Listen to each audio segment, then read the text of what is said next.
Recording in progress.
Can we begin the housekeeping comments, please?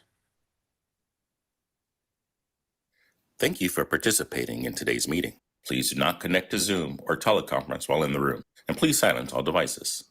Click on the globe at the bottom of your screen to select either English or Spanish. Public comment will be taken after each item. If you are in the auditorium and wish to comment, please use the iPads located in the lobby. For meetings in other locations, please complete a blue speaker card and provide it to a South Coast AQMD employee. Speakers may be limited to a total of 3 minutes or less for all agenda items, and times may be shortened to ensure all speakers can be heard. A countdown timer will be displayed on the screen for each public comment. Word time will be allotted for Spanish translation that is not simultaneous. For questions or issues on public comment, please call the public advisor at 909-396-3247. That's 909-396-3247. Please adhere to the speaker time limit and treat others with courtesy, civility, and respect. Failure to do so can result in your mic being muted or you being removed from the meeting. Be aware that this meeting is being recorded. By participating, you are authorizing recording of audio and visual content presented during the live event and consent to subsequent use of the recording in the public domain by South Coast AQMD. Gracias por participar en la reunión de hoy. Si asiste en persona, favor de no conectarse a la conferencia telefónica o Zoom mientras esté en el auditorio y silencie todos sus dispositivos. Haga clic en el icono de globo en la parte inferior de su pantalla para seleccionar inglés o español. Se recibirán comentarios públicos después de cada punto de la agenda. Si está en el auditorio y desea comentar, utilice los iPads ubicados en el vestíbulo.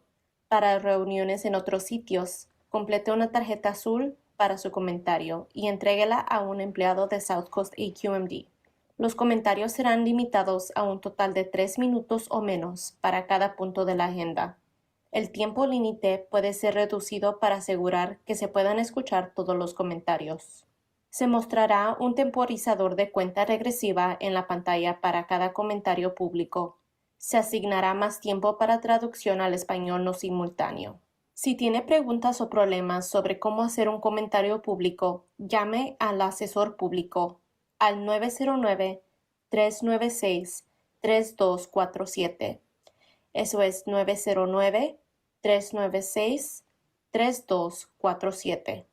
Respete el tiempo límite y favor de tratar a los demás con cortesía, civilidad y respeto. De lo contrario, es posible que se silencie el micrófono o que sea retirado de la reunión. Tenga en cuenta que esta reunión está siendo grabada. Al participar, usted autoriza la grabación del contenido audiovisual presentado durante el evento en vivo y acepta el uso posterior de la grabación en el dominio público por parte de South Coast AQMD.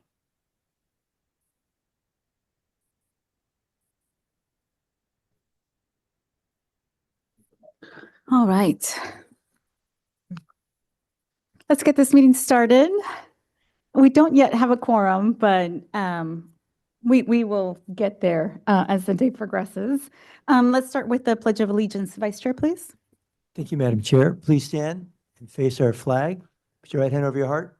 Go ahead. I pledge allegiance to the flag of the United States of America and to the republic for which it stands, one nation, under God, indivisible, liberty and justice for all. All right, thank you for that. Roll call, please. Mayor Lock-Dawson, Here. Supervisor Doe is absent. Supervisor Hagman is absent. Board Member Krakoff, absent. Mayor Pro Tem McAllen. Here. Supervisor Mitchell is absent. Board Member Padilla Campos is absent. Supervisor Perez. Here. Councilmember Rahman is absent. Councilmember Rodriguez. Here. Mayor Solache. Present. Vice Chair Caciotti. Here. And Chair Delgado. And I'm here. And we have a quorum. Awesome, thank you.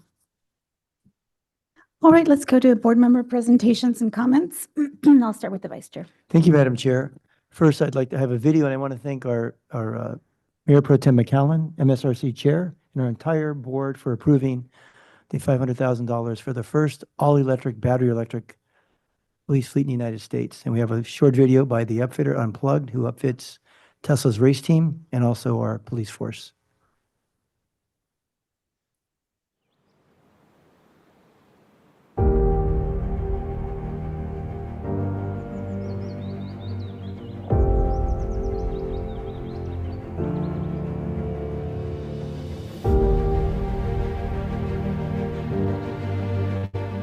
They had the most advanced EV product, safest cars made with the most advanced technology. It was Tesla or nothing.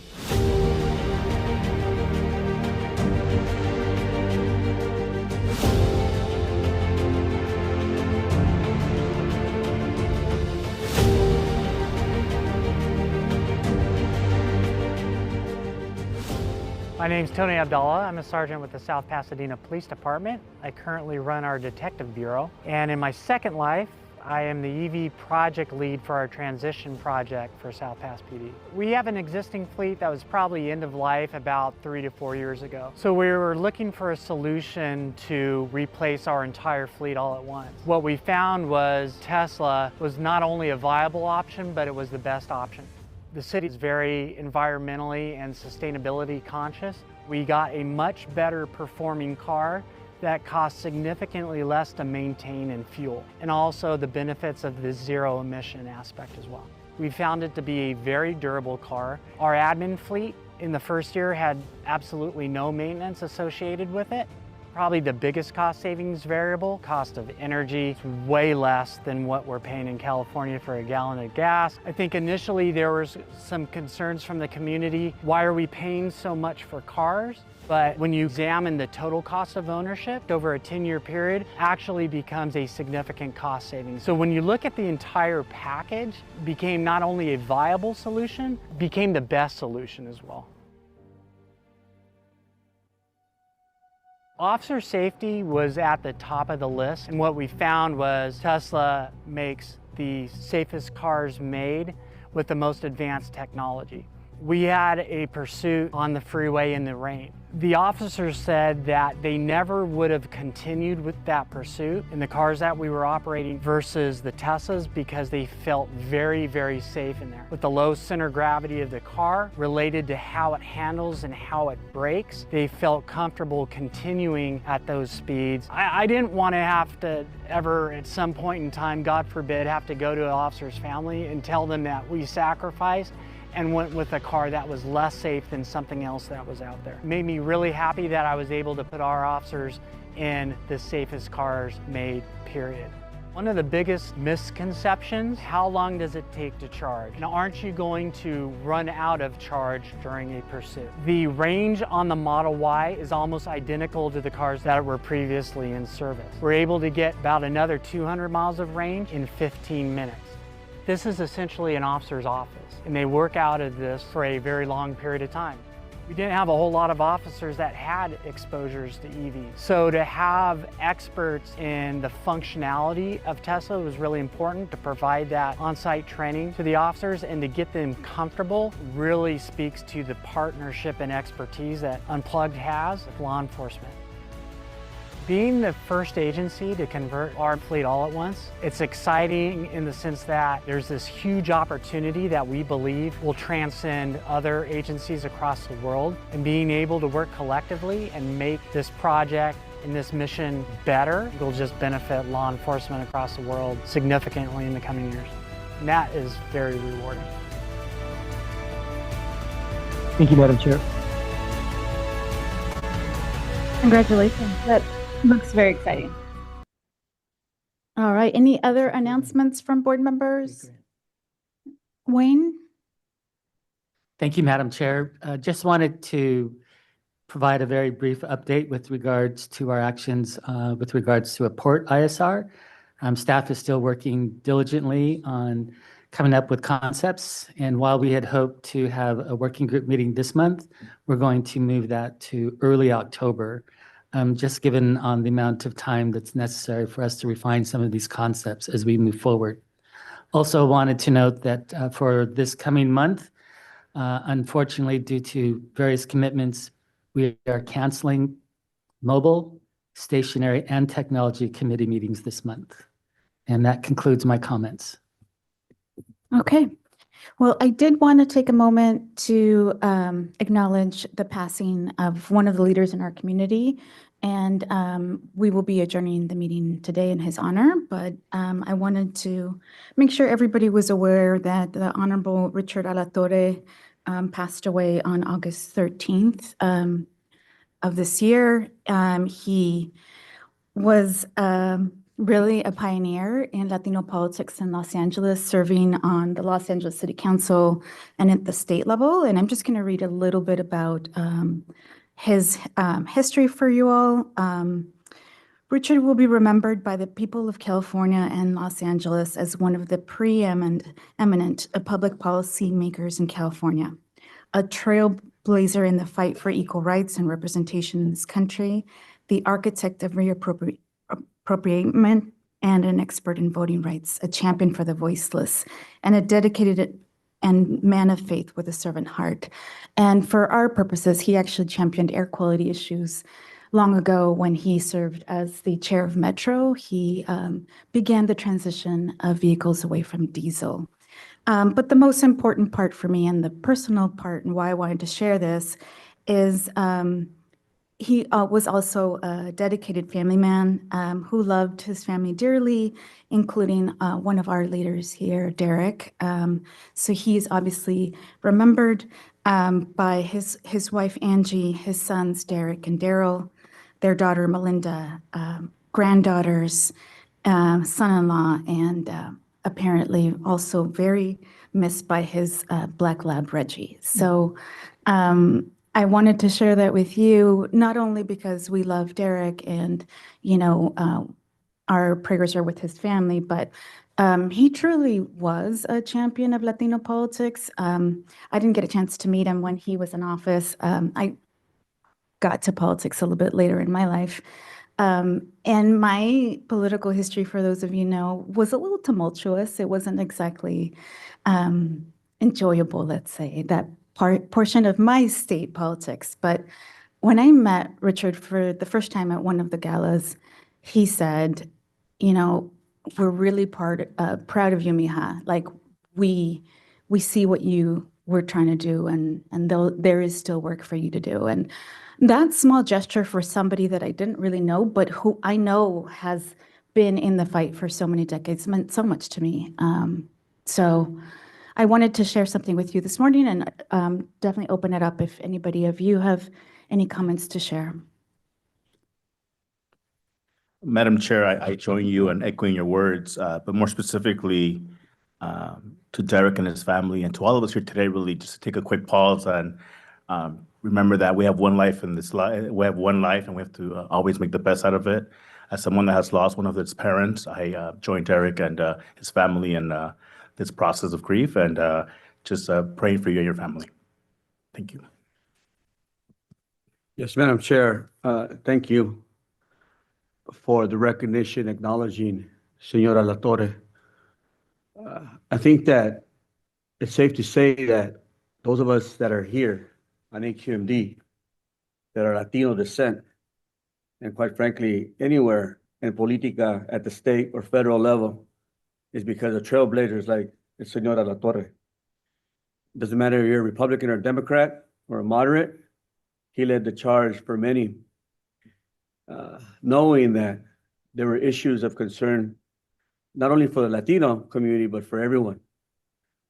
And I met him for a short, brief while years ago, and I was just in awe, knowing that he was a founding father, if you will, of making sure that one day, potentially, in my case, the son of immigrant farm workers would be able to become a legislator or work on policy to support folks that are farm workers, our communities, our barrios, our gente, and beyond that, anyone who needed the support, who were voiceless on behalf of social justice.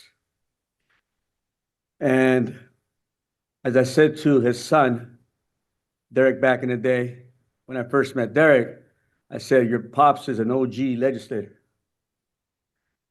And I meant that and I meant that in a way in which, not in a derogatory way, but in a way in which he really was one of the founding members of the Latino caucus. And quite honestly, at the end of the day, led a charge for all of us to be here today. Now, before me, there was Supervisor Benoit, Supervisor Wilson. Supervisor Wilson passed away. Supervisor Benoit comes in. Supervisor Benoit passes away. And there are a few folks that are hoping to be in the position of supervisor for the county of Riverside.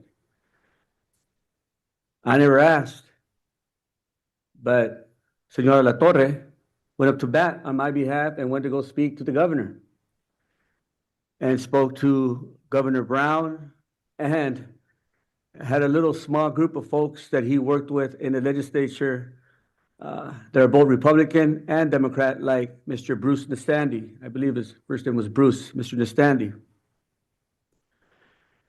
And Roos as well, Mike.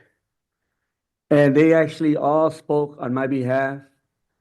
And some way, somehow, I guess they had such conviction and knew already and had a strong relationship with Governor Brown that Governor Brown decided to choose me over others. He could have chosen anyone else because, quite frankly, anyone else was also willing to do the job.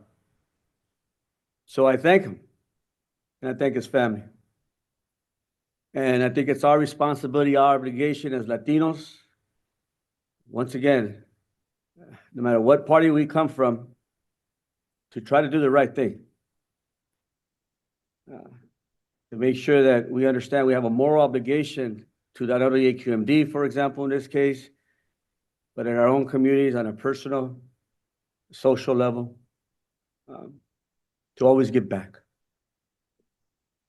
So muchas gracias a la familia, and I'll be taking my entire staff on Monday from Coachella, California, to the funeral of Senora Alatorre.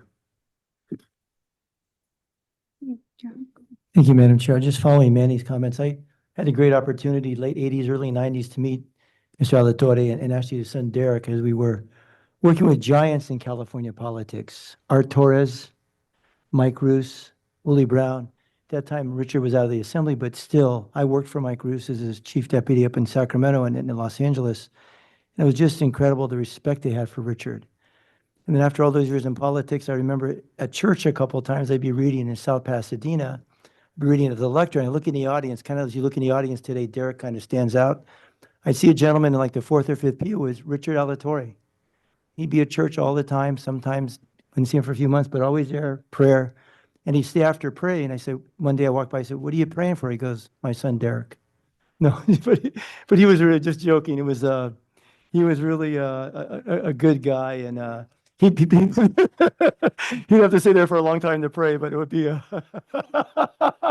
that's probably why he was there a long time, but what a great guy. No rebuttal, Derek.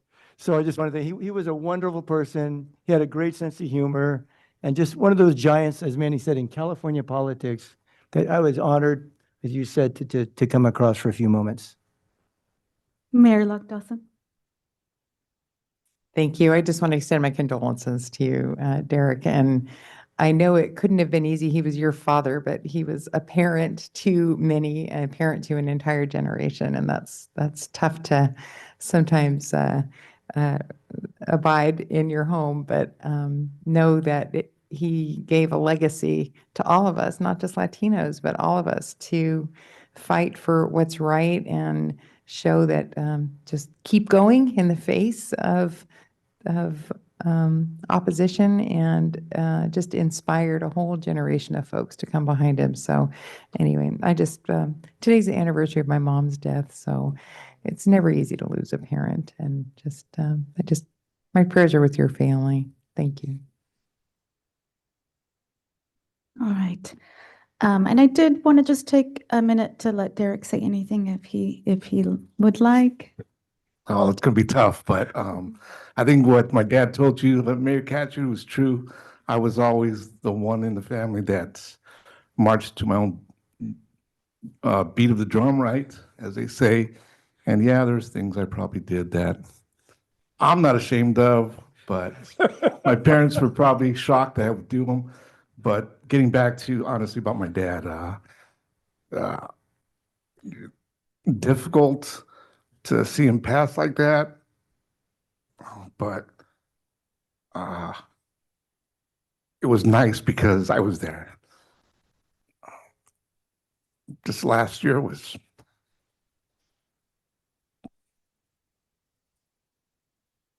very tough, but you know, he hung, excuse me, he hung out there for a year, you know, cardiac arrest and 3 bouts of cancer. And he was fighting all the way to the end. And then I think he just realized the fight was done, but he left a legacy that is there for us to remember. But more importantly, gave us, his kids, gifts that we carry for the rest of our lives. So, but I appreciate all the kind words. I'm not a very emotional person, but when it comes to family, it's a different story.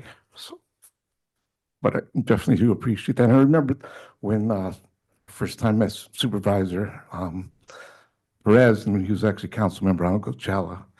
And when I got introduced to him, Oscar introduced me to him. And you did say, your dad is an OG. And yeah, he was in many ways. And, you know, farm workers were his big thing. And one of the things that we're doing is there's 2 charities that we ask people to give, so they're giving flowers to send over, one's to the farm workers, so very important. And then actually they're sending down about 10 farm workers down on Monday. So they're gonna bring the flag, and so it was very important for my dad. But definitely appreciate all the kind words. Thank you. There's a celebration of life mass on Monday at 9 at the Cathedral in Los Angeles. So, but if you don't mind, if we could just have a moment of silence, and if you could offer up prayer or whatever is comfortable to you for the family.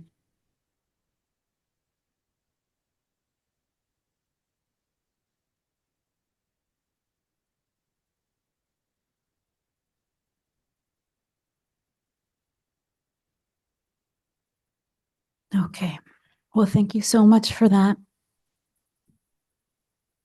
And now we have a regular agenda to get through. Let's go ahead and see if there are any general public comments on items not on the agenda. I think the vice chair has a few hands raised online. Yes, Madam Chair, we have two hands raised right now, and we'll start with Daniel Taburn. These are public comment on items that are not on the agenda, as the chair said. Go ahead, Daniel. You have 3 minutes. You're on mute. Sorry, Daniela, you're on mute.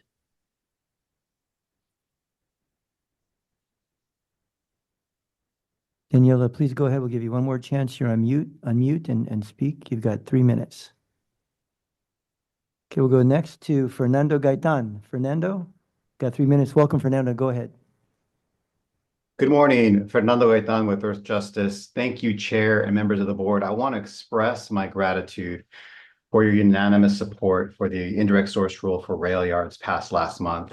And Chair Delgado, especially, I want to uplift and recognize your commitment to public process, giving more than 100 members of the public speaking to testify in support of clean air, the time and accommodation necessary to ensure everyone is heard, especially those with language access needs. Adoption of the rail yard ISR represents a crucial step in addressing significant public health burdens experienced in our communities, and we are already seeing the promising projections for healthcare cost savings. It's estimated that by reducing pollution from rail yards, we can prevent hundreds of premature deaths and reduce healthcare costs by millions of dollars annually.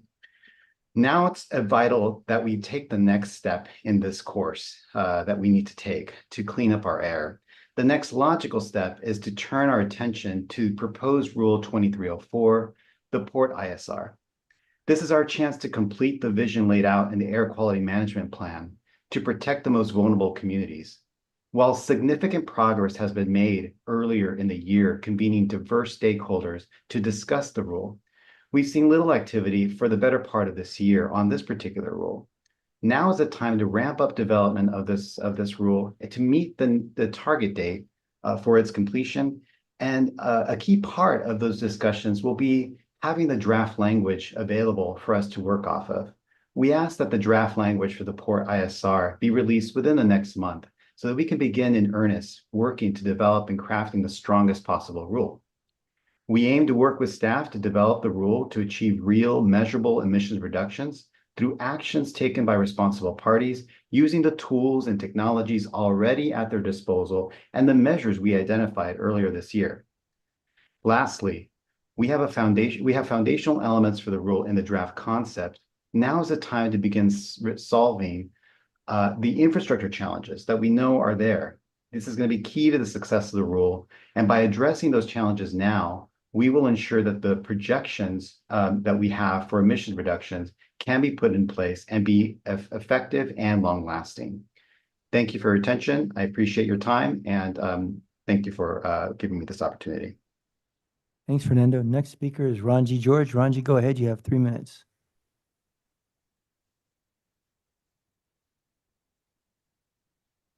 Hello, my name is Ranji George. I was the supervisor in TAO, Technology Advancement Office. And I have a question for the board and the executive officer. When and if we'll be acknowledging the passing away of Dr. Elaine Chang. She was the deputy executive officer and led the AQMD process for several years. And one of the things many of us remember, she always treated those around her and those working for her with great respect. That was pretty unusual those days. So I just wanted to request you both to acknowledge her passing away, just like you bravely acknowledged the passing away of Richard Alatorre. So having said that, also I would like to continue to ask you both to support hydrogen and hydrogen technology. As I mentioned earlier, the hydrogen technology for light-duty vehicles especially is hanging by the thread. So unfortunate that there's not a groundswell of support in this agency for hydrogen. There's a lot of support for electric batteries, and I'm glad, but hydrogen has its tremendous merit and we need some committee or something to make sure that it's also gets the attention it needs. For every dollar being spent on hydrogen these days, still about $8 or $10 are being spent on EV and battery technologies. So I don't see much of a future for hydrogen, at least in the light duty sector, unless you, the board, intervenes. If I can draw the analogy, there was this big war between VHS and Betamax technology. Some of you may remember. VHS technology was a trash technology. I'm sorry to say, very poor technology, but it had the lobby. It sold for a little less than Betamax, but it's so poor that I have to. And even though I have several of them, I have to trash it. Betamax, or just a few I had, and it's so much better than VHS. In the same way, battery versus hydrogen. You're supporting a technology that's not in the long run sustainable because of the battery disposal and pollution that is going to come in the future. So I urge you to give hydrogen the importance it deserves. Thank you. Thanks, Ranji. And our final speaker will be cutting off public comment at this point, is Harvey Etter. Harvey, go ahead. You're the last speaker for public comment. Harvey, you're on mute.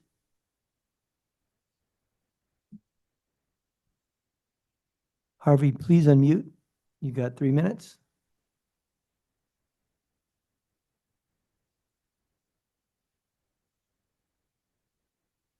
Harvey, we'll give you one last chance. It shows you're muted. If you can unmute, and then you've got 3 minutes.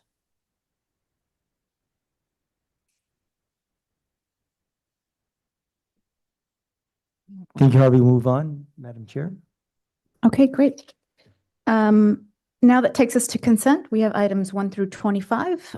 Board members, Mayor Pro Tem McAllen. Thank you very much, Madam Chair. For agenda item number 10, I don't have a financial interest, but I am required to identify for the record that I am chair of the Mobile Source Air Pollution Reduction Review Committee, which is involved in this item. Supervisor Hagman? Ditto. Okay. Wayne?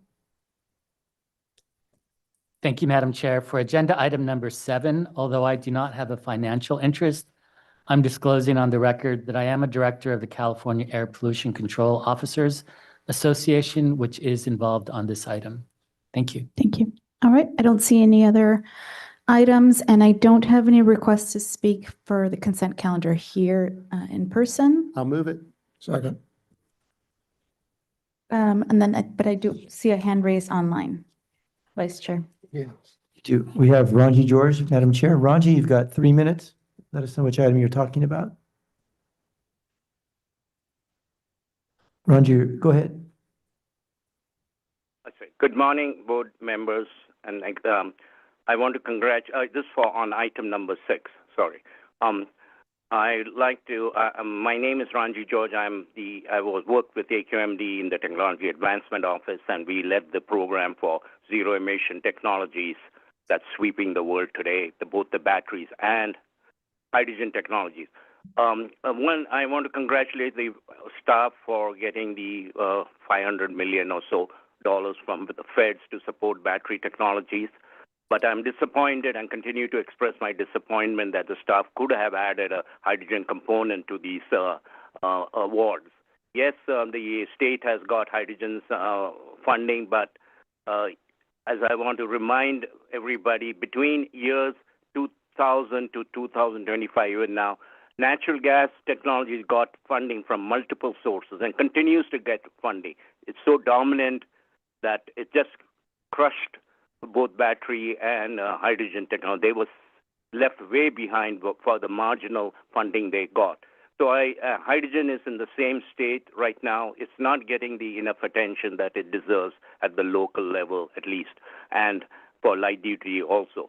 So I would urge more effort on that. Secondly, there was hardly any, I could be wrong, but I don't see any funding for battery recycling. Batteries we are going to get tons and tons, miles and miles of batteries coming to our basin. There has to be a resource, some facilities to recycle, and these will be very large battery recycling factories. And this is going to be located in the EJ areas, not in the middle class and rich areas. And air pollution may affect all areas, rich, the middle class, and the working class. But battery recycling will be only, I repeat, only be located in the environmental justice areas. And we haven't got any funding for that in this. I'm just so disappointed. And I hope many of your board members take the charge to initiate that thing. True, the state is working on it, but the state needs every hand on board so that we don't replace one pollution with the other. See, today there is battery recycling being done, but in a very limited form, and it's being located again in the AB 617 areas. So I would urge you to look into it, to urge the battery technology to go into more environmentally friendly technology. For example, lithium iron phosphate technologies, batteries are much better environmentally speaking than the current sexy lithium ion technologies. So Thank you, Ranji. Okay, we have a motion and a second. Can we get a roll call vote?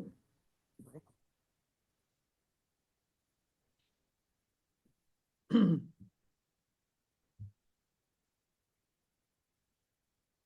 right, that item passes. Oh, I didn't lock it in. there we go. Thank you, everybody. That brings us to item 27, the Permitting Enhancement Program Status Update, and there'll be a presentation on this.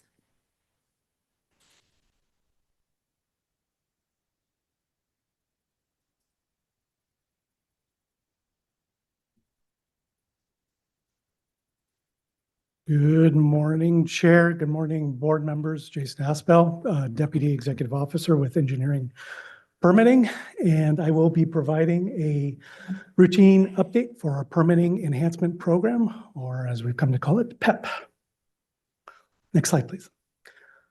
So this is the second update for PEP. PEP was introduced by Chair Delgado in April of last year with the objective of reducing the permit backlog, improving permit issuance timelines, and modernizing a very aged permitting system. So 1 year ago, staff presented the PEP work plan to establish 5 main PEP elements, including 21 short and long-term enhancements to achieve those objectives.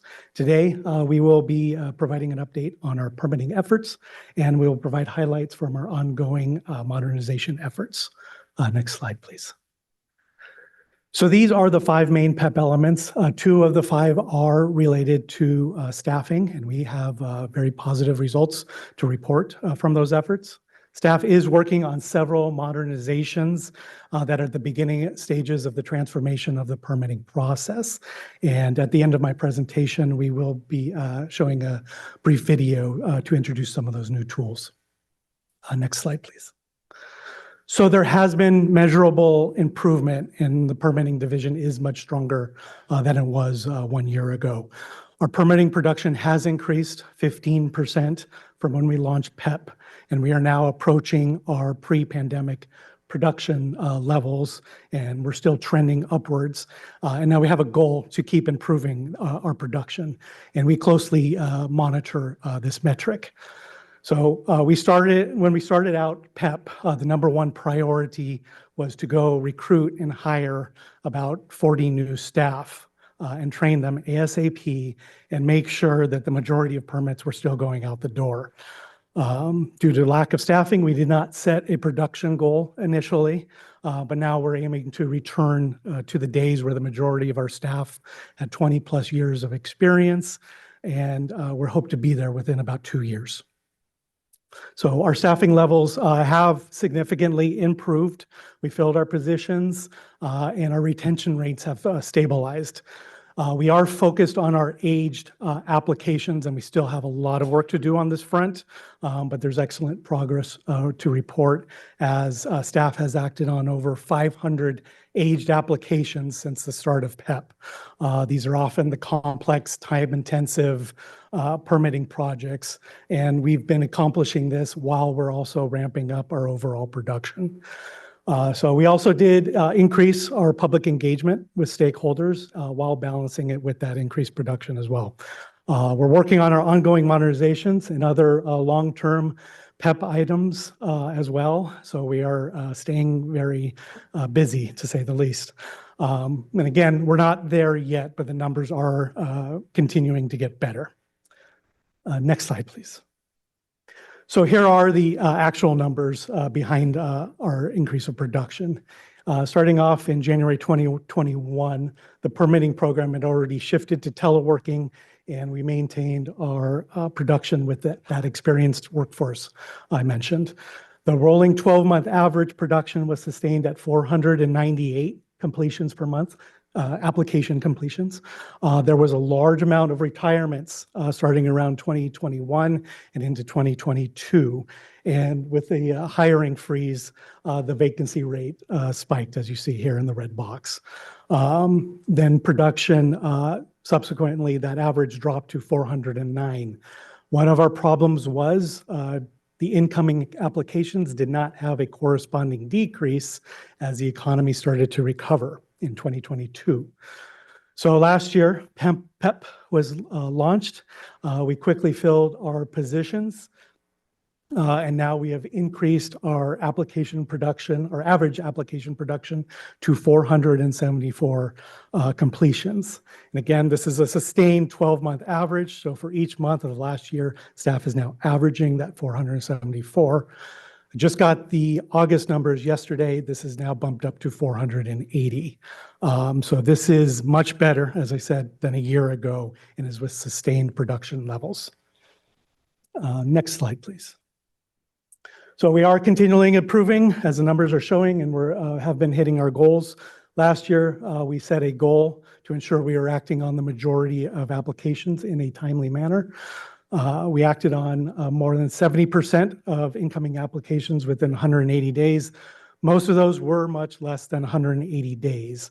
We achieved that goal, and now for the upcoming year, we are looking to improve and increase our production by 500 application completions in the next fiscal year. Next slide, please. Take a drink before this slide. So this is a simplified flow chart of our pending permit application inventory for 2024. And you can see a detailed discussion of this chart in the stationary source committee package each month. But as we examine our workflows, we have revisited what this inventory consists of. And as you can see, we have hundreds of incoming and outgoing applications that vary greatly each month. And the rectangle in the middle is our current application inventory. So staff does focus on the blue workable applications that are considered actionable. We can do the work and act on them. For the red awaiting action, those are the projects that staff is waiting for facilities to address something. It could be a CEQA issue. It might be compliance issue that needs to be resolved. But for over 70% of that red awaiting action category, staff has already acted on those and issued permits to construct. That means that the facility can go and proceed with building and operating their equipment. And the projects then stay in the inventory till the equipment is tested, and then a final compliance determination is made before we close out the file. So staff has been issuing a lot of permits to construct lately, so we're waiting for a lot of equipment to be built right now. Next slide, please.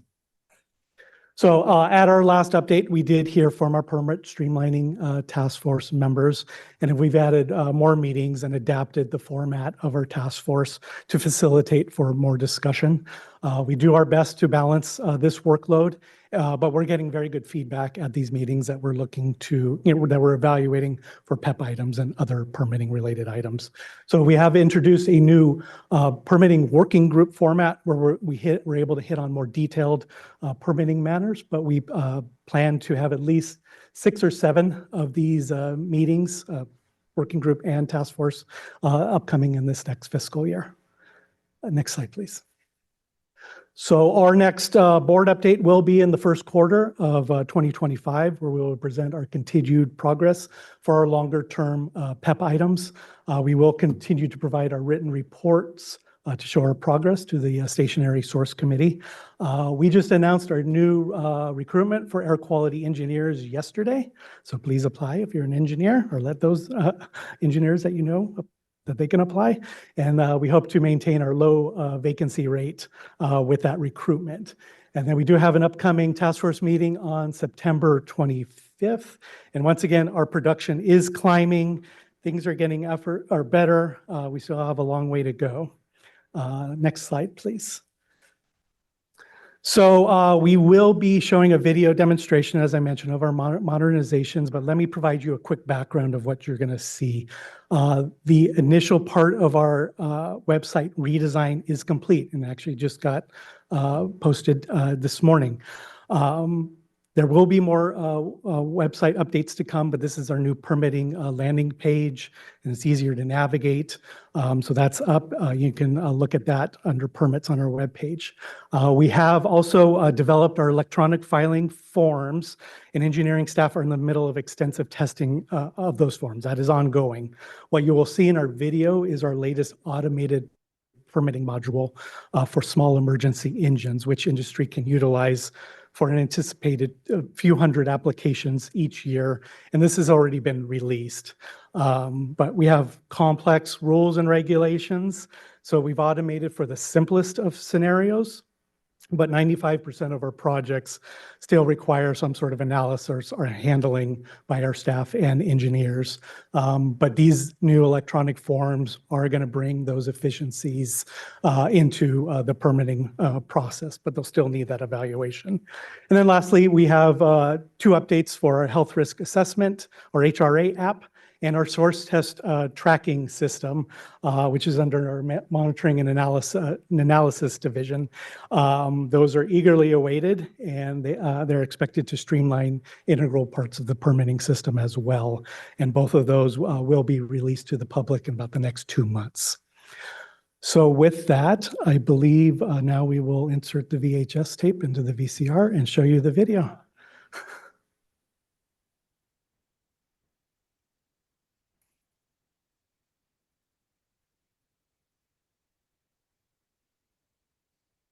And we might need batteries in the remote.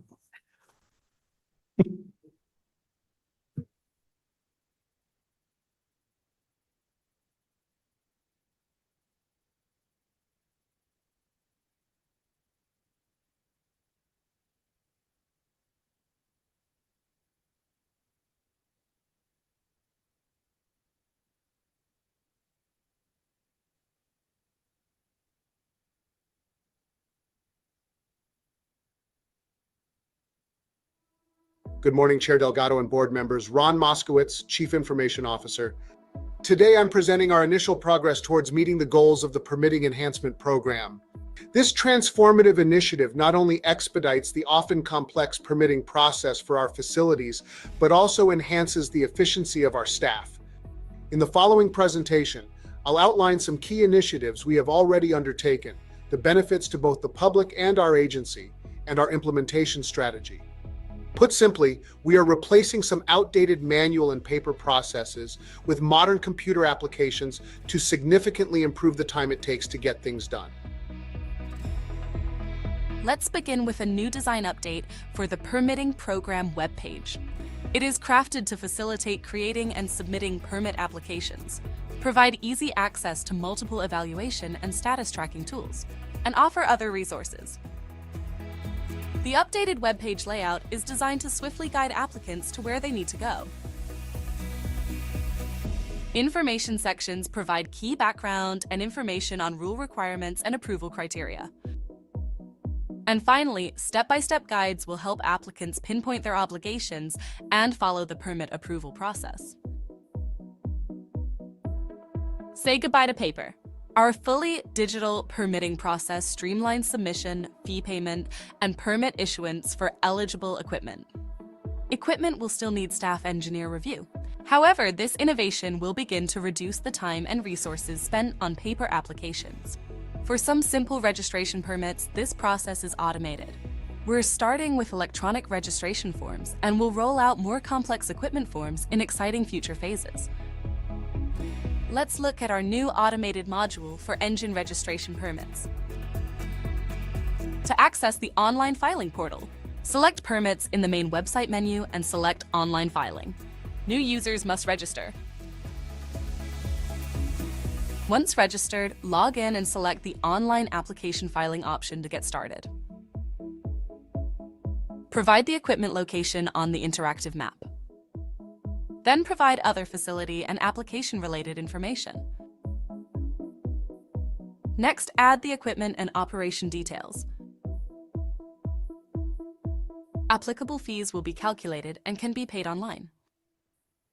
The application data are evaluated against South Coast AQMD's rules and regulations. If all requirements are met, standard emissions calculations and permit conditions will be generated for applicant to review. Once the application has been reviewed and submitted online, get ready for a thrill. An email will arrive in a few minutes with the fully executed South Coast AQMD permit attached. The online permit contains all relevant facility and equipment information, as well as all applicable permit conditions. And the permit is signed and fully authorized by the South Coast AQMD. For more complex projects, the new electronic forms will eliminate inefficient steps in the permit process before they are delivered to staff for processing. As a reminder, many permits today still require a staff engineer's review. Up next, introducing our new online tool for source test tracking. Source testing is often required as a condition for obtaining a permit to operate.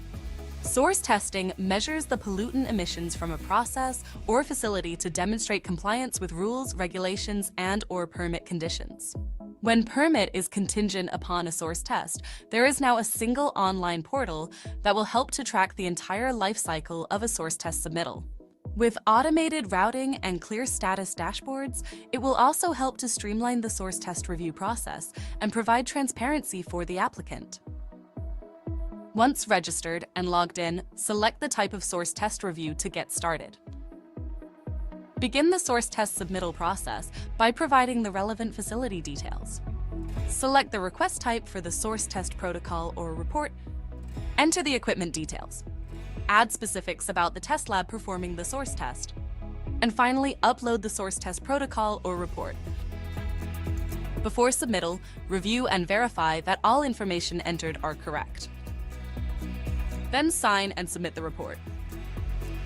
Interactive dashboards will provide both district staff and applicants with instant comprehensive views of routing and status information. And last but certainly not least, we are excited to introduce the new web-based health risk analysis tool.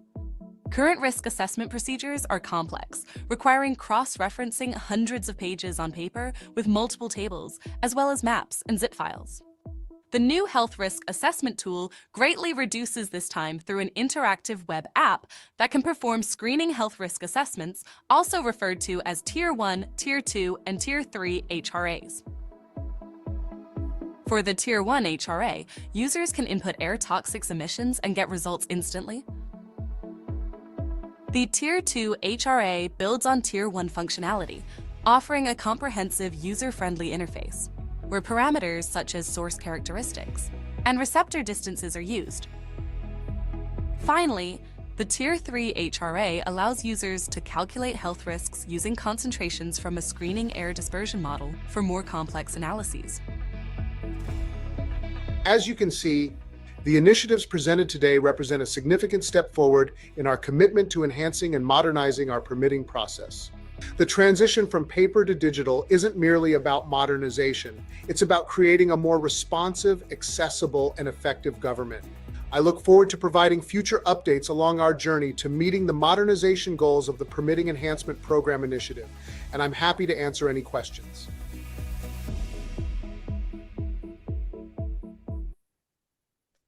All right, with that, before we go to questions, our Deputy Executive Officer of Information Management, Ron Moskowitz, will talk about a few unique things about that video. Thank you, Jason. So I don't want to distract from the permitting and all the great stuff that our team is doing, but my team and I have been testing out some artificial intelligence technologies. And in the video you saw, those two individuals were not real. They were AI avatars. Although one of them looked and sounded like me and maybe was a little thinner, it wasn't. After creating the avatars, all we needed to do was to modify some script like in a Word document, and pretty much it can say anything like I would say it. And actually, it could actually say it in any language as well. So we're evaluating AI technologies and what would make sense for us. And at some point, I hope to bring back to the board a showcase of use cases that how we could effectively use AI for the district. And appreciate it. And the real Ron Moskowitz is happy to answer any questions. Prove it. Thank you both for that. I could tell the female was AI, but I really didn't, I thought that was you. So that's fascinating. Jason, so proud of all the work that your team is doing. And I know it involves the technology component. I have just two questions for you, and then I'll open it up to everybody. But how are applicants aware of the task force? So if they have an issue they want to elevate to the task force, like, do they even know that it exists? So another side project we've been working on with PEP is, as we launched this, is we didn't necessarily have the mechanism to outreach to permit applicants. We had various distribution lists, but we actually launched a general permitting sign up. And we've been building that. And we actually have a few hundred now. But what we've been doing is doing wide notice distribution of these meetings here through those signups website, trying to get everyone aware and interested in participating. My second question is, I love the digital aspects. You all know I'm a developer. That's just like, wow. Like I get excited about all that stuff. How are people, like, how are you making people aware of that? Like that seems a little harder to broadcast. Yes. So again, we'll still use those same mechanisms. We have been presenting this in the task force, how to use for the engines that just get launched. We are inviting interested industry to test those, become familiar. So staff sits down and walks them through these new things. And I'll be honest, paper will have to stay for a while because there are those businesses that aren't in advance, still like to work with paper. We will still have that. But it's just going to be this gradual push to get the information in that much faster. But through all of this is, we're increasing those outreach efforts to make this more well-known. How are you feeling about PEP? I know it was daunting in the beginning. But... PEP was daunting in the beginning. I think I was telling Susan yesterday it is finally nice to see the realization of the production numbers and some of our efforts. This is all staff's doing, but we're seeing that trajectory now. But the exciting thing is we're only in the middle of it.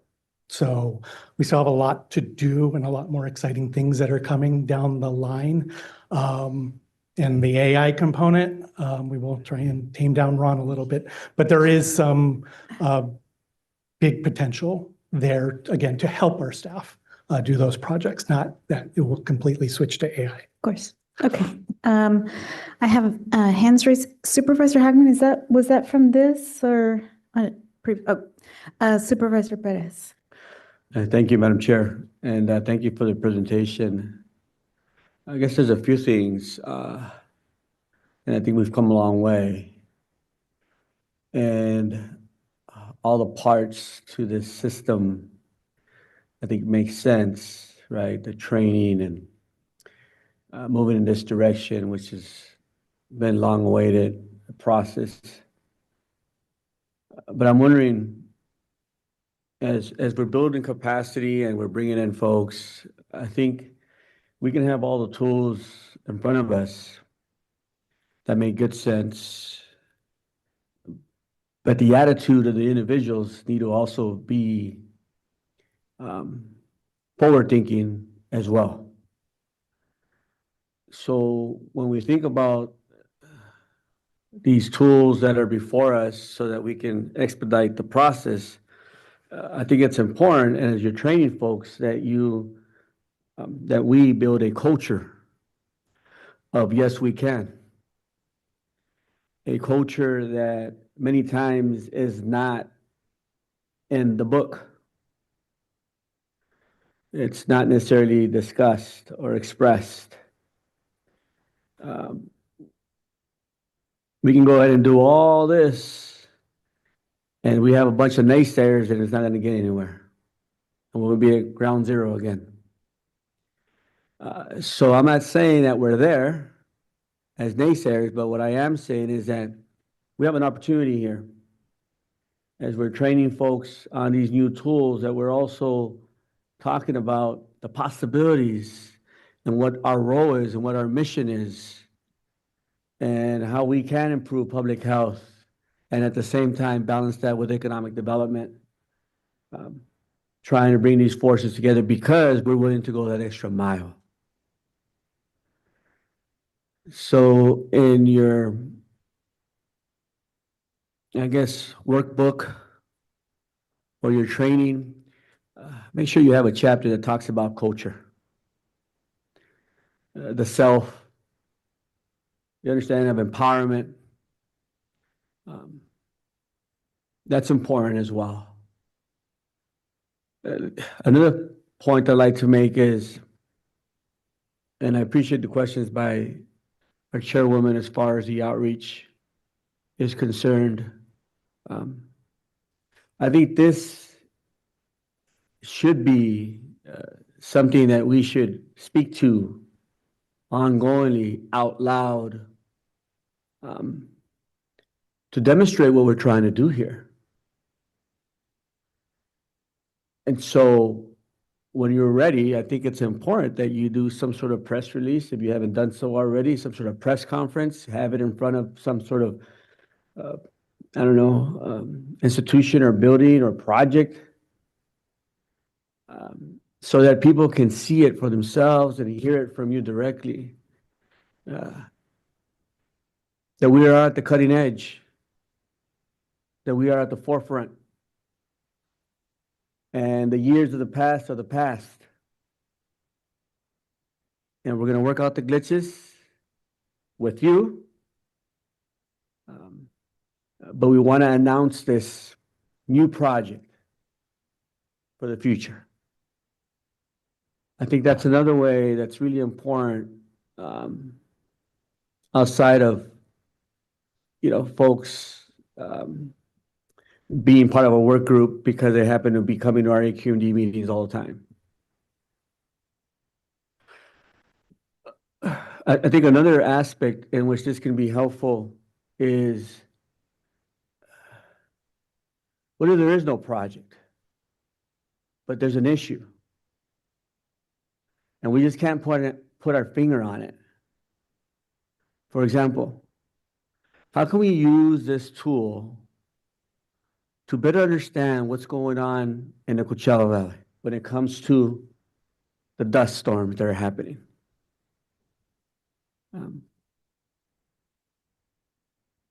Does someone need to fill out a document to turn it in AQMD so that there's some sort of permit to better understand this? I don't think so, but I'm just wondering, how do we use this information, use this tool our staff to understand these complications that are out there that we've never understood before. We didn't even know existed before, other than it's a result of climate change. Okay. But here we are. There's times when I can't even see 5 feet in front of me when I'm driving through the Salton Sea. So I want to put that out there as well as a thought. And on a practical, when someone submits, what's your estimate? Like, how long is it going to take for them to get through this? Thank you, Supervisor. And that is the big question that always gets asked because it's anything from a dry cleaner to a gas station to a refinery. So our simplest of projects are admin projects, typically month 2. There are those outliers, which we hope these efficiencies can help. The other permits can take up to 6 months. Our federal permits, that system is designed for 18 months. We do get to some of those a lot faster. But with some of these new enhancements in the dashboard we're going to be working on, we have a lot of data at our hands, but it's condensing all of that and making it into something we can use on what is an anticipated timeline for your permit when you come in the door. So we are working on that. And our timelines still need work under PEP. I'll say that because we're still ramping up on our efforts. Well, I figure we're going to collect data and over time to figure that out. Which leads me to another point I think that's important is that when we're doing this, it's not just AQMD that's doing this, right? I mean, we are at the cutting edge, but we have our own jurisdiction. And so what if we are able to get through this process, let's say our staff within 3 months, 4 months, but yet EPA or CARB or someone else out there is taking and dragging their feet. So I think it's going to be important as well as we release this information and we provide it. We also talk to those partners that are out there to keep up. Okay? Because it's important that we move things along for the benefit of our communities. So I just want to put that out there. Thank you. Thank you. Mayor Pro Tem McCallum? Thank you, Madam Chair. I wanted just to thank you for your leadership in this area. This was a huge problem that was building, and you recognizing that and leading the staff into taking steps in the right direction was very important. I want to congratulate staff on your efforts, doing a great job. Continue doing that. Also wanted to say that the AI is scary. The fact that you can interact with someone that is not there is another reason why you want to have in-person meetings, because you never know who you're talking to. That's a good way to bring that in, Kevin. Thank you. Councilmember Rodriguez.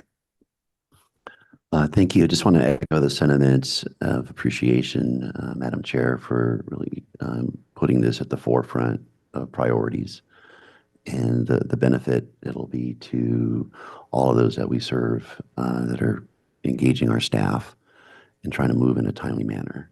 So thank you for that. And staff, really great job in making tangible progress. Really appreciate the commitment in moving this forward. Just a few questions. So currently, is there a posted range of timing for the permitting? So you were just mentioning a refinery versus a gas station. There's such a myriad of differences in the sheer amount of permits that you're dealing with. But when someone's coming forward just for their benefit of having that sense of a range, is that something that we have based on the different types of industries we're working on? I have a couple of other follow-ups, but I'll just start there for a moment. We currently do not have a posted range. We usually give the general expected timelines if someone's coming up the door. When we can refine that typically is when the application comes in and is assigned an engineer. Typically, an engineer will work with the same facility multiple times so they can make that call beforehand, because it's that workload at that time and the projects they're working in. Our incoming applications have surges and lulls. I don't want to say a lull, but there are surges. So it does change, but that's what we're hoping to work through is consolidate all this data and give some estimate of what it is for a type of equipment.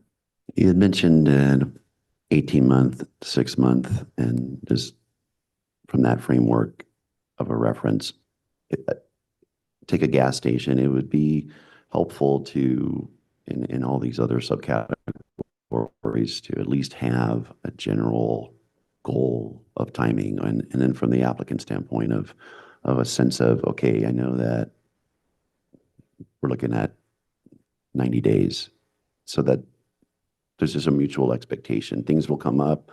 Not everyone's going to have the same scenario, but working towards that, I think would be helpful just from the standpoint of an expectation, mutual expectation. So I would like to see us work toward that. Again, there are exceptions to that rule, but I think the more we're collectively having a goal for timing that's explicit, I think it increases accountability and it really makes sure that we're collectively working towards how do we make that time happen. And then just from the standpoint of the platform that you shared today, just fantastic to see the myriad of services that'll be available. But when you look at the 470 permits, I believe that was the average or thereabouts. Great to see that increase, by the way. But what would you say would be the percentage of those 470 that could access and utilize that platform? It's where I'm going with this is if the awareness. So those that are going paperless, that are going through the paper process, are we letting them know? Did you know you can go through we see your permits coming up for renewal. Just want to let you know about this website platform that you can access. So just holistically, could 50%, 80%, when you look at the permit, the amount of permits that we have that we're servicing, what percentage could actually utilize this in theory? Thanks. Thank you, Council Member. So that was the 95% I mentioned of what needs handling. So the other side of that is the 5% because it is the simplest of scenarios that don't trigger significant health risk analysis or any other emission analysis. We are increasing those outreach efforts. We are working on social release, media releases for all of this in addition to the other existing mechanisms. But the other thing is there are limited circumstances where we're utilizing this, but let's take what's working in those systems where those industries are getting the quick turnaround and build them into our process. So we can make it that much more efficient. We're making the racetrack shorter rather than just continue to try and make our car go faster. Thank you. Any other board member questions? We do have somebody here who would like to speak. I'll take that. David Rothbard.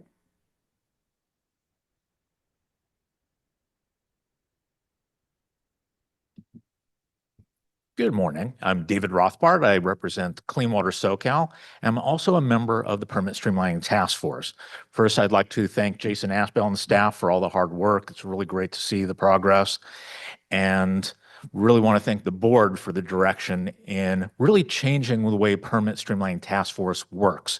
A number of years ago, as a member of the task force, we'd sit and see presentations from staff, and we weren't really taking recognition of the expertise that comes to the table and say, here's some ideas for you to help everyone move forward. So I really appreciate the change in the group to become an advisory group. And that's very helpful for everybody. So thank you very much for that.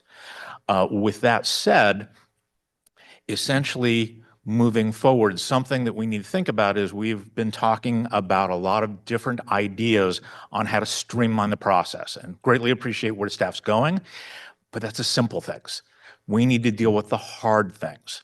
And AI, you stole my thunder, Jason. We're talking about this off the line. And one of my members had said, hey, at a public agency, we're implementing AI in similar ways. But something that Jason and I are talking about is kind of the next step, not the simple things. The problem we have here is we have very complex rules and regulations and policies that even people that live this, you get 10 people in a room and say, give me an interpretation of this issue here, what's required. You may get 10 different opinions.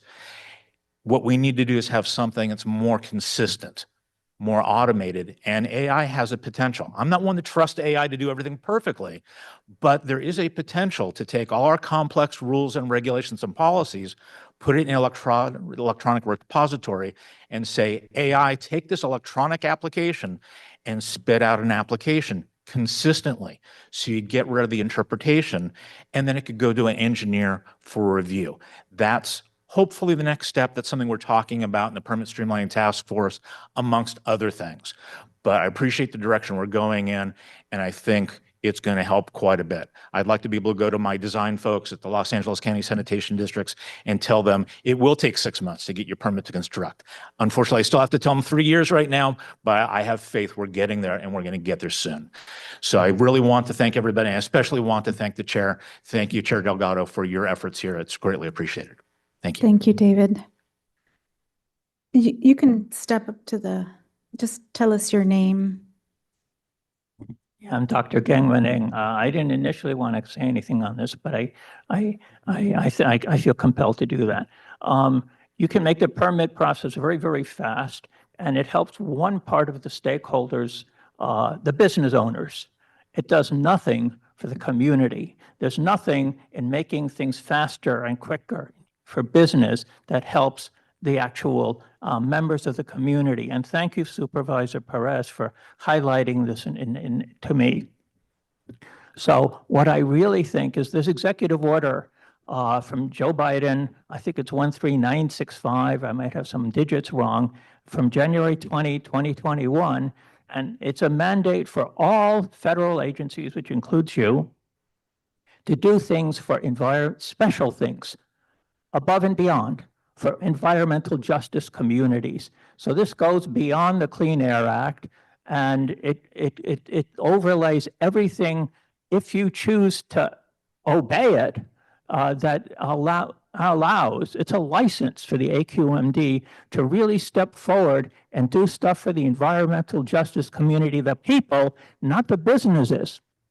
And there's a very easy way to implement that, because the zip codes for environmental justice communities, I think there's 145 out of several thousand in California, are all identified. So all the AQMD would have to do is to say, okay, the permit comes, here comes its zip code, and the AQMD establishes a ladder for how much you automatically reduce the nominal levels for a non-environmental justice community. For somebody who wants to go and further burden environmental justice communities, it can all be done automatically. It can be part of the tables can be listed, and so that the permit makers will know that if they're going to try to build stuff in an environmental justice community, they should be held to a higher standard, because that's for the people. Thank you very much. Thank you for your comments. I don't normally respond to comments, but I think in this case, it's important to note that helping businesses maneuver our rules is actually also helping the neediest communities, because they're implementing changes that will impact and improve air quality. So that's why this is important. We want people to navigate our rules smoothly, and that only helps the community. So with that, Vice Chair, sorry. Madam Chair, Madam Chair, I just want to supplement your comments. I agree 100%. And I understand, gentlemen, I agree. But, and Jason, you can follow up on this. I remember many years ago, constituents came to myself in Diamond Bar, and it was a Diamond Bar Collision Center, which wanted to implement a new advanced, it was for collisions, repairing cars, and you'd paint them. But they had an old polluting spray paint booth, and they wanted to update it. And it was sitting there for years while the community was inhaling, and there was a school across the street. So I set up a meeting years ago, and your staff came together and really worked on it. We pushed it ahead. They will implement and put that new paint booth in, which, I mean, pollution emissions went down substantially. So there's good, like you said, when the business community can get this new technology in there quicker, it benefits all of us. So thank you for that work. Madam Chair? Supervisor? Just very quickly, I think it's about balance. Obviously, the community, environmental justice community, critical. Many times you have folks from those communities that actually work in some of these businesses, or they own those businesses as well, and vice versa, right? However, with that said, I think it's important as well, we think about community benefit as we move forward in any type of development, and especially environmental justice communities. And I'll tell you, for me, a priority, for example, anytime a developer comes into my area, my district, and specifically in that zip code that you're talking about, 92236, 92201. First question I bring up is, what's the community benefit? Don't talk to me about anything else unless you know what the community benefit is going to look like. Have you talked to the community about it? How are we going to figure that out? And then we'll make some moves that are going to benefit everyone. But the community benefit is critical as we continue development. It's a new way. I think we need to start thinking that way in everything that we're doing with folks that are in development, that folks that want to build, that folks that want to develop economically. Okay, we got to figure out the justice in that as well. Thank you, Madam Chair, for your indulgence. Okay. Anything else you would like to add? If not, we do have 3 speakers online. Vice Chair? Online. Oh, online? Yeah. First speaker is Bill Quinn. Bill, go ahead. Welcome, Bill. Good morning, Madam Chair and the board. My name is Bill Quinn. I'm with CEEB, the California Council for Environmental and Economic Balance. I'm also a member of the Permit Streamlining Task Force. I want to thank the chair for identifying this issue early on as a top priority. I think you said it very well just a few minutes ago, recognizing that most of the permits that my members are seeking are necessary to put together the projects that are necessary to meet your AQMP. So they're emission reduction projects. I'm very pleased that staffing levels are back up to where they need to be. Jason and his team have been very good at follow-up. Is there more to be done? Yes, but we are very pleased with the progress to this date, and we look forward to seeing additional progress as we move forward. Thank you very much. This was not an AI-written comment, you could tell. Thanks. Bye-bye. Good to hear your voice, Bill. Our next person, Curtis. Curtis, we haven't heard from you in a long time. Welcome back, Curtis Coleman. Go ahead. Good morning, Madam Chair, members of the board. Kurt Coleman, Executive Director, Southern California Air Quality Alliance. I'd just like to echo David Rothbard and Bill Quinn's comments. We're very appreciative of the chair for her direction in this matter, and we are also very pleased with the direction the staff is moving. And I would just like to reiterate what Bill had said. There are the delay in getting permits applies in large measure to emission reduction projects, emission control equipment, and waiting 2 years to put emission controls on as opposed to getting it done in 6 months or whatever is not helping anyone in the community in terms of emissions related impacts. So getting the process streamlined and improved is really a benefit to everyone, business owners and the community. Thank you. Thank you, Curtis. Our final speaker in this item is Harvey Etter. And Harvey, this is item number 27 on the agenda. Go ahead. You have 3 minutes and welcome. Good morning. Am I being heard? Yes, Harvey? Okay, first of all, everything I'm saying, the copy wrote as per concerns Dr. Burke 5-10 years ago. Also, I tried to speak on everything. And like the Sichuan thing, this handbook, all these things, we did start out, we were purged. This has been happening. All I say, we are truth tellers. It's against the law to purge this, both state and federal. Enough, okay? This is important stuff. Okay, on this stuff with permits, everything has got to be changed for the transition. Now, it's got to include equity.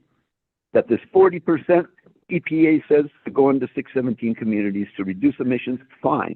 But who's going to own it? Who's going to control it? The businesses, whatever, worker co-ops, others, joint ventures, they have to have at least the 40% double to 80 cents, and that should be 90% equity and 85% for industry, 5% for the state, for government, okay? Enough. This has to be done now. And when they're permitting, they've got to also look into the transition, the charging and stuff for transportation. Also, that's 3, 6, 7. We need 3 minutes to talk on each thing, and you violated incorporating. But we got run out of court December 6th of 19. We spoke half a dozen times. Thank you. This no longer relates to item 27. We can move on. Thank you, Harvey. That completes public comment on this item. Okay, this is a receive and file. Thank you so much for your hard work. That takes us to the public hearings. We have 2. Item number 28 is our first one. Mike Morris is going to lead us through that. Good morning, Chair Delgado and governing board members. Next slide, please. Proposed Rule 1165 regulates large municipal solid waste incinerators. We have only one such incinerator in our basin. It is the Southeast Recovery Resource Facility, or otherwise known as SURF, located in Long Beach. The emissions from that particular facility rival those of refineries, and therefore we indicated that we wanted to regulate those emissions through our 2 plans, the 2022 Air Quality Management Plan and our PM plan. Recently, through the rulemaking process, the facility did indicate that they are in the process of decommissioning. However, we do intend to move forward with this rule to codify the emission reductions and include it in our state implementation plan. Next slide, please.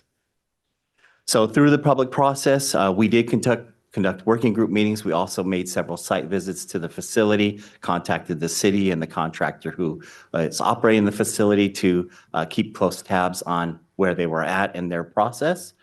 Next slide, please. Additionally, the US EPA in 2023 issued the Good Neighbor Plan, basically requiring facilities that had the ability to impact neighboring states' attainment status to regulate those facilities. In our basin, there was only one facility that did require changes because of the Good Neighbor Plan. That is the SURF facility. So part of this effort is to include the NOx emission limits that are included in the Good Neighbor Plan. Next slide, please. So the first limits that will be effective in 2026 are those Good Neighbor Plan NOx emission limits. We did, in addition to the Good Neighbor Plan, conduct a best available retrofit control technology assessment.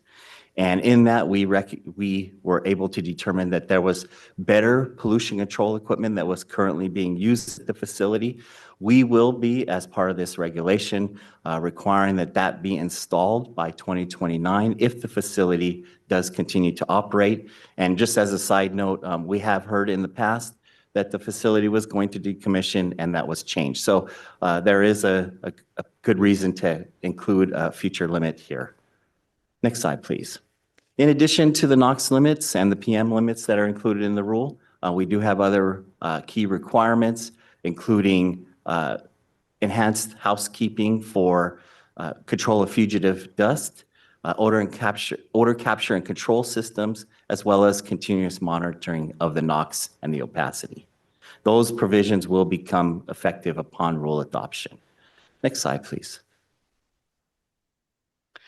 So with this proposed rule, we will recognize about 1/4 ton of emissions from this one facility of NOx reductions. The emission reduction is estimated to, the cost effectiveness is estimated to be $27,500 for this.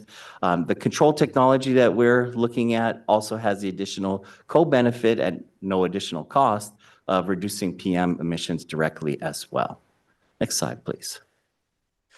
So at this time, we're recommending that you determine that the proposed rule is exempt from the CEQA requirements and that you adopt the proposed rule. Thank you, and I'm available for questions. Thank you so much. I'm going to go ahead and open this up for public comment unless anybody has any questions. Okay, so the public comment period is open. We have one speaker here, Genam Eng. Is this on? Yeah, I printed out a page. I don't know if you all got it, but I've been trying to get dioxin controls put into this 1165 because municipal waste incinerators are where the dioxin problem was first identified. This is the 1984 Hart report, where polyvinyl chloride in the waste stream turns into dioxin if you don't run it at high enough temperature. Luckily, normal operating is now controlled. The dioxins are controlled, but only they exempt startup, shutdown, and upset conditions. And because it's a function of temperature, you can get hundreds to thousands to hundreds of tens of thousands more dioxin per minute during those upset conditions, which impacts the community. And so the two very simple recommendations I would like added to 1165, one is to take the dioxin, put in a dioxin control in your CEMS, because that is monitored through startup, shutdown, and upset, so that the community knows how much dioxin is coming out all the time, and then to add one line to the limits, since you have no data, that just simply says that since this is all during upset conditions, not normal conditions, that you just mandate a yearly 10% reduction in total dioxin recorded in your CEMS system by these facilities.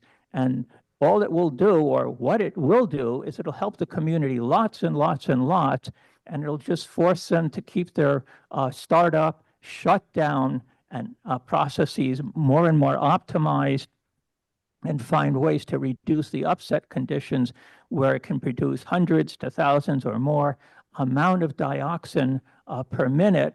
And this is a very simple change. So what I'd like you to do, also in the last 30 days, for this 30-day review period, the staff report ended back in August with public comments, et cetera. So I would like you to defer the adoption of this rule and to the next meeting, and let staff take all the public comments in these last 30 days and for this hearing, and maybe suggest an alternative 1165 and give you both to vote on, and then you lose nothing. You have A or B for the next meeting. Thank you very much. Don't have any other speakers here, and it doesn't look like there are any online.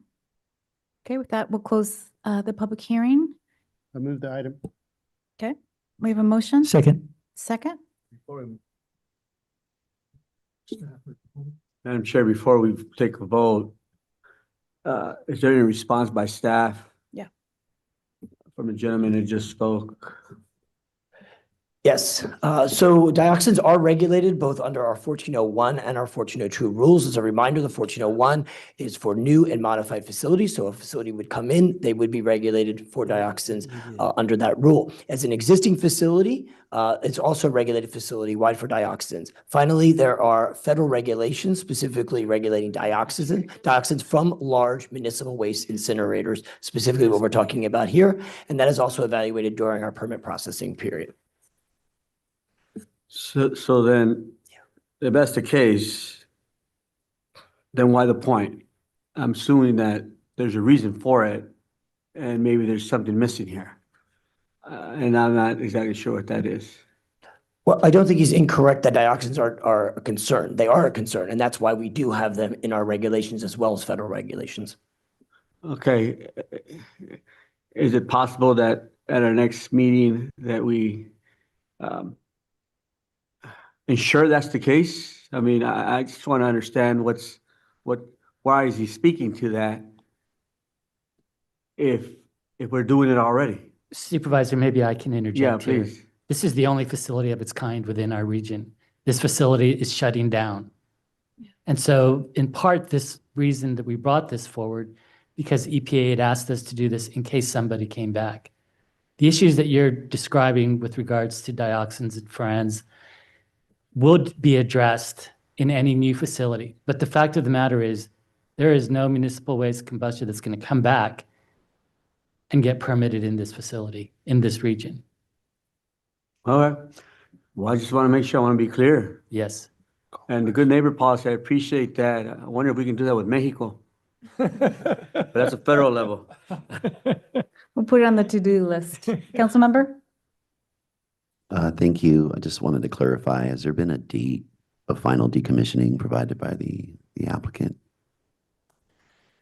So currently it's scheduled for the beginning of next year. Okay, and then is there, if there were any municipal solid waste incinerators in the works that we don't know about, they will be required to comply with the elements of this rule, or was Wayne saying that they wouldn't have an opportunity? We wouldn't, what was your last comment there?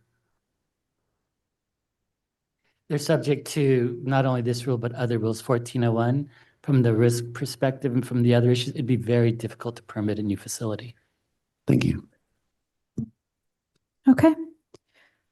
There's a motion. It's been seconded. Can we do a roll call vote, please? Or, I'm sorry, vote.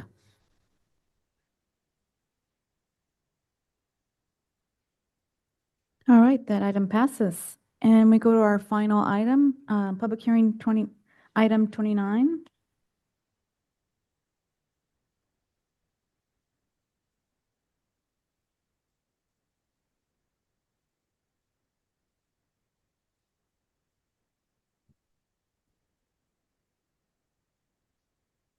Members of the board, my name is Scott Epstein. I'm a planning and rules manager in the planning division.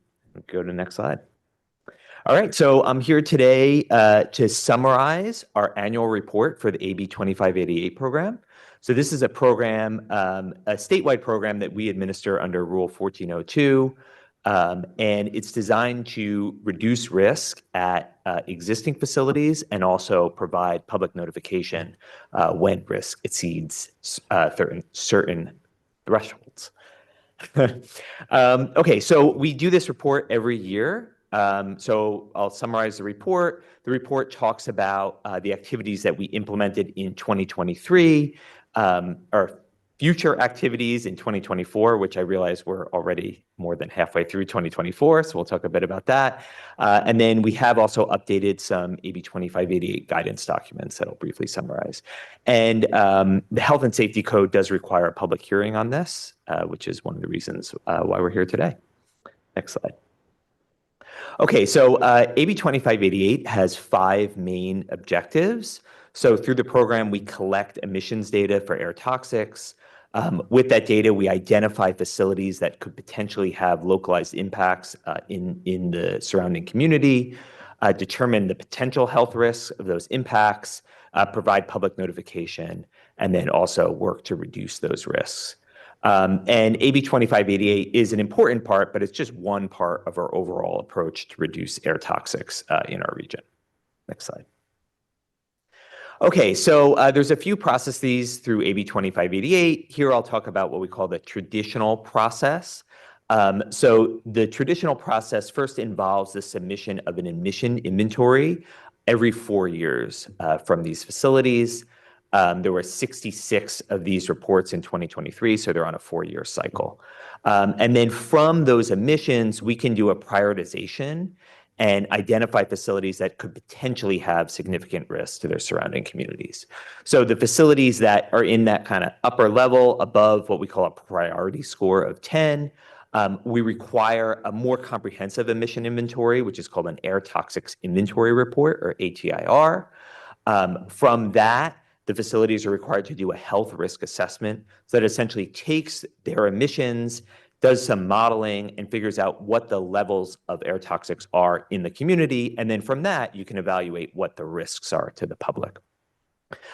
For facilities that have high enough risk in the surrounding community, they're then required to do public notification, which we help facilitate to all the affected residences and workers. And then if risks are even above that level, they're also required to do risk reduction through this program through what we call a risk reduction plan. And all these things have prescribed timelines in our rule. Next slide, please. Okay, so like I said, that was the traditional approach. So these are for facilities that have what we call priority score greater than 10. They do this air toxics inventory report, health risk assessment, public notification, and risk reduction. And like I said earlier, public notification and risk reduction only come if they're above certain thresholds. There's also this voluntary risk reduction program. So these are for facilities that have high priority scores, but they also have an existing approved health risk assessment that has been done in the past. If that's the case, they have the option to do some risk reduction upfront, so what we call voluntary risk reduction plan. And then we evaluate the inventories before and after risk reduction, do a revised health risk assessment, and then a modified public notification process. And then we have this last framework for potentially high risk level facilities. So these are for our most polluting facilities. These are facilities that have a cancer risk greater than 100 additional cancers in a million population, or a hazard index greater than 5. And what this does is it brings the risk reductions right to the front of the process. So we do those immediately with an early action reduction plan. From that, then they do an air toxics inventory report, health risk assessment, public notification, and then a comprehensive risk reduction plan at the end as well. Next slide, please. Okay, so just to talk about some of our progress in 2023. So we did 83 total reviews within the group involving 72 total facilities. So there were 73 reviews within this traditional AB 2588 pathway. 4 reviews within this voluntary risk reduction program pathway, and then 6 reviews within this potentially high risk level pathway. Next slide. So like I said, AB 2588 is just one component, a key component, but one component of our total program to reduce air toxics risk. This is just kind of a sample of some other activities that occurred in 2023. So we did some rulemaking. So we amended Rule 1401 to kind of expand the definition of school to include early learning programs. We also amended Rule 1405 to strengthen requirements for ethylene oxide sterilization and storage facilities. There's been quite a bit of special monitoring related to air toxics. One of the high-profile monitoring areas was ETO monitoring around these sterilization facilities, and then a lot of continued air monitoring in environmental justice communities through the AB 617 program. And then some other activities. So each year, EPA does a air toxics risk analysis called Air Tox Screen. So we review that analysis each year to make sure that the emissions that they use are consistent with what we have. So we reviewed the version that they did from the 2021 emissions inventory, and then they also finalized the version from the 2020 emissions inventory. Next slide, please. So there have also been some updates from OEHA as it relates to our program. So we don't come up with our own risk factors, in-house.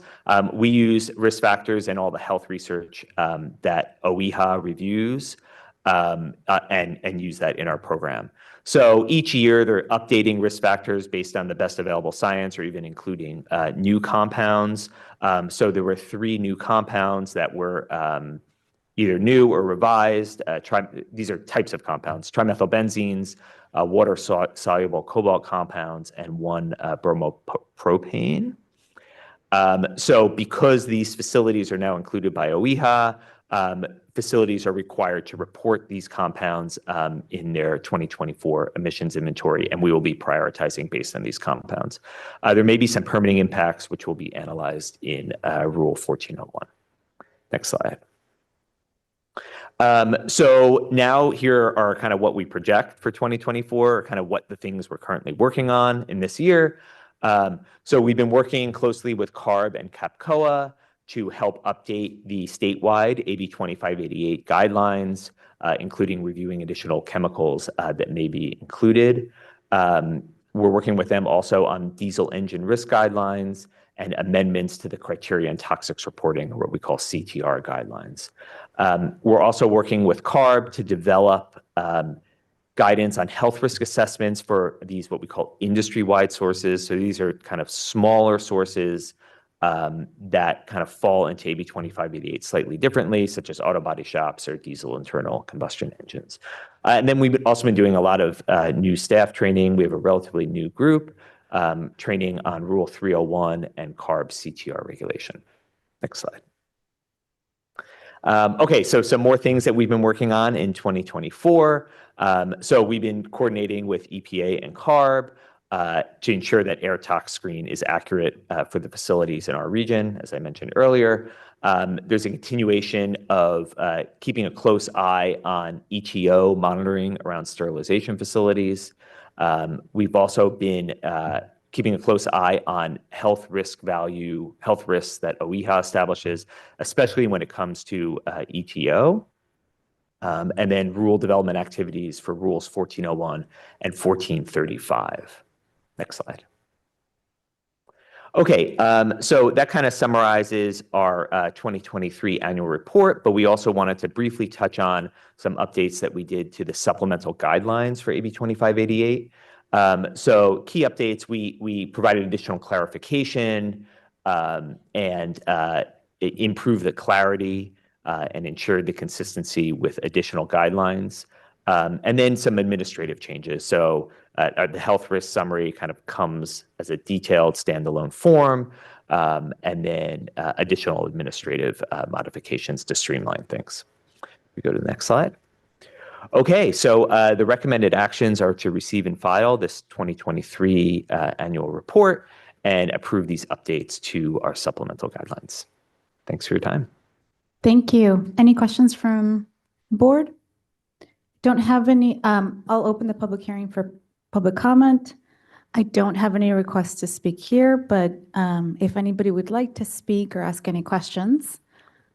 Yes, if I might, Madam Chair. Any idea on OEHA?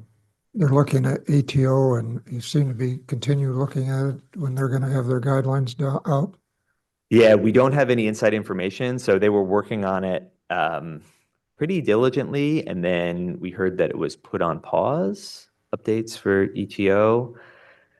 We don't know when they plan on picking things up again. So we're anxiously awaiting that as well.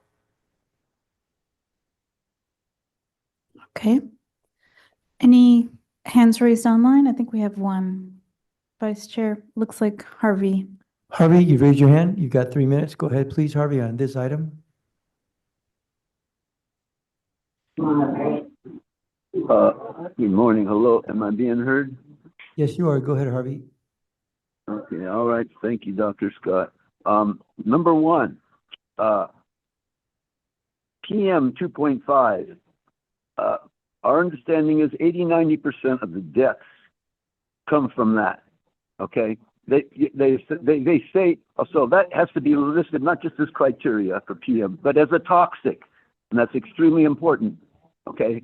And 7,500 deaths per year for the whole damn state, 2/3 down here. Okay. For the world, Harvard a couple years ago is using 7 million deaths a year from air emissions and 350,000 deaths per year. We're 12% of the population, about 50,000 deaths right there. That's way low. EPA is using 30. Okay, Lancet in 18 used 1.1 to 1.5 million. That's 10 to 15% based on a 10 million for the whole world. And there's another 10 million from heat, and that's not being done. That means 40% of the world's deaths are right now from climate.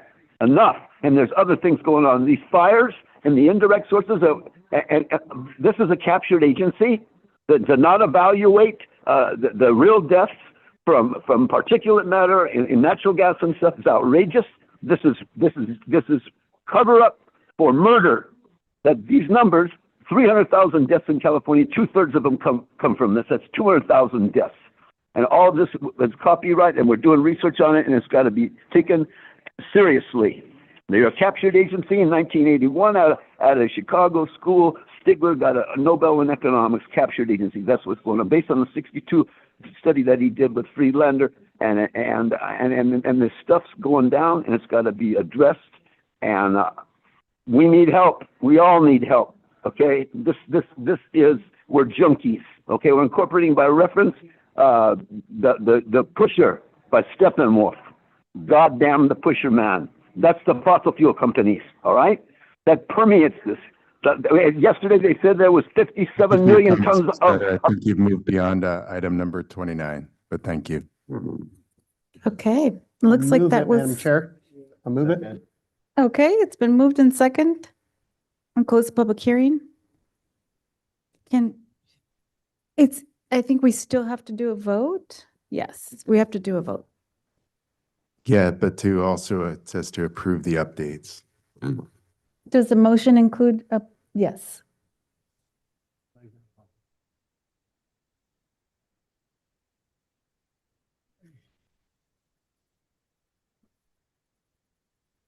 All right, do we have closed session items? Yes, Chair, briefly. All right, so we have closed session, board members. Thank you so much. Enjoy your weekend. It is necessary to recess to close session pursuant to Government Code Section 54957.6 to confer with labor negotiators, agency designated representative A. John Olvera, Deputy Executive Officer, Administrative and Human Resources, employee organizations, Teamsters Local 911, and South Coast AQMD Professional Employees Association, and unrepresented employees, Executive Officer, General Counsel, designated deputies, and management confidential employees.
Any reportable actions will be provided to the clerk of the board. The meeting is adjourned.